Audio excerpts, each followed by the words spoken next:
many of you have something that you are afraid of? Madam Toastmaster, fellow members and guests, these are a few of my scariest things. Talking to people I don't know on the phone, being speechless when I really need to say something important, like maybe at my first Toastmaster speech and there's a contest going on. That piranha will somehow crawl up my drain and attack me while I'm bathing.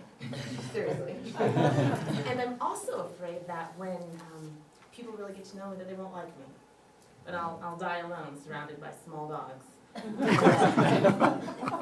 Future generations will be really ticked off at all of us for using up all of the oil and gas.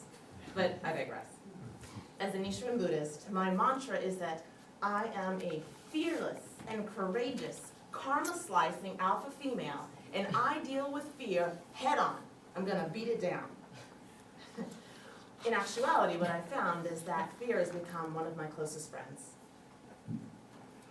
In spite of my determination, my fear is always with me.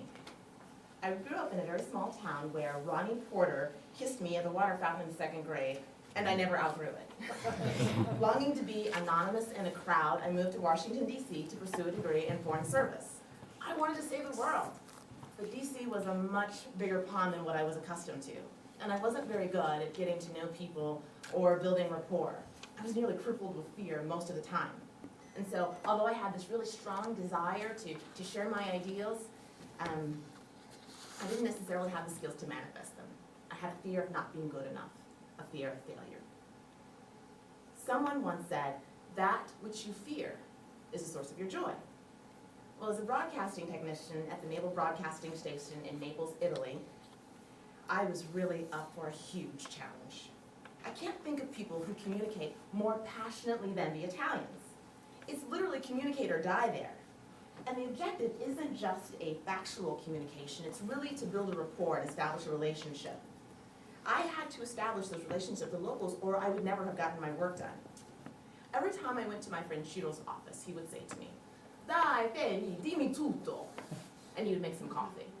And he literally expected me to sit down and tell him everything. And what I learned from that experience was how important it is to be sincerely and genuinely interested in other people, to actually take the time to build that rapport. It was absolutely invaluable.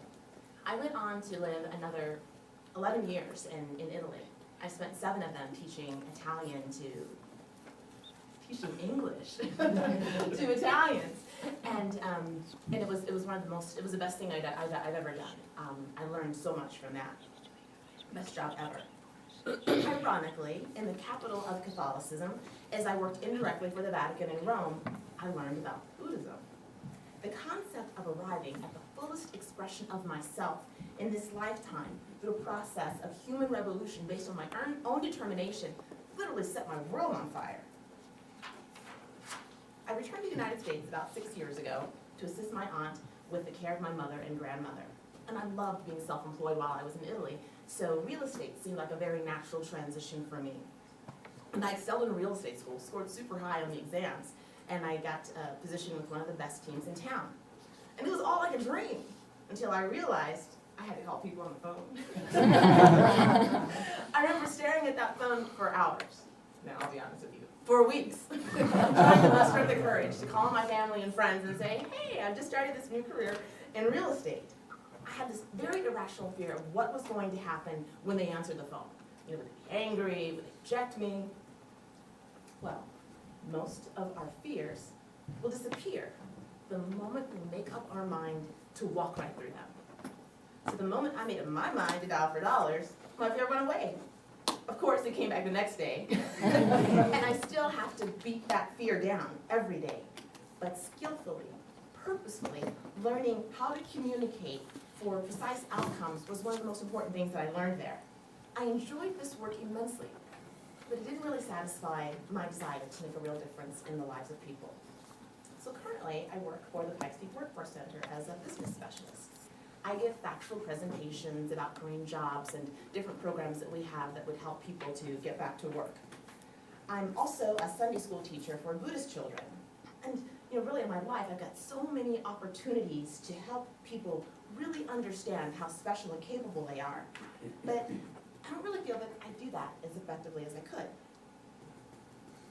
The only real failure comes when we allow our fear to prevent us from taking on new and unknown challenges. All of you have been a huge unknown for me. I've been stalking your Toastmasters group for about a year now.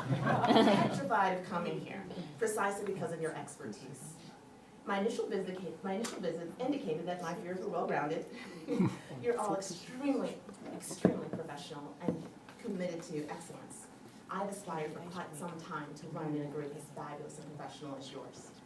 I intend to be able to communicate with a purposeful intent of inspiring others to their highest potential.